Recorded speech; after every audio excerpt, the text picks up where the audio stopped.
All new at 10, bullies and violence in schools. Students across the area return to class this week, and Skiatook administrators want to start the school year off right. They want kids and families to be more aware of their surroundings. Tonight, a powerful presentation by a survivor of the Columbine shooting. His sister was also killed on that tragic day. 2 News reporter Jason Grubbs joins us live with more on the program called Rachel's Challenge. Jason?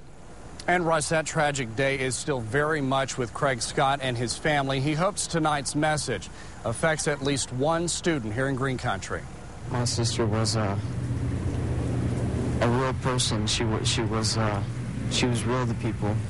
That was Craig Scott in April of 1999, just 3 days after surviving the Columbine High School shooting.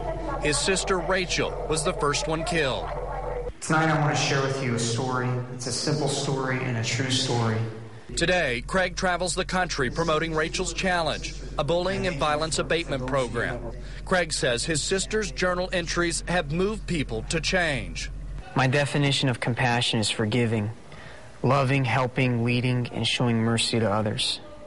I had a student once in Texas that handed me a hit list after the assembly and said, "You just saved a lot of kids from dying here at this school."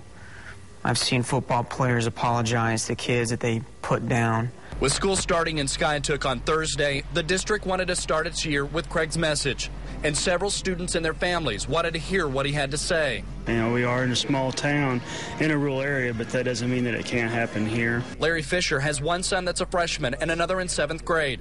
Fisher says it's important for his children to be aware. We like to think that in the Bible Belt that things like that won't happen here, but they can happen anywhere, and it's just good for kids that have lived a sheltered life to know and see the realms of everything that can happen. It's been more than 11 years since the tragedy. Craig says it is still hard for him to tell the story. But it's worth it when I see people responding, when people are saying, "I accept the challenge. I'm going to treat people with more compassion."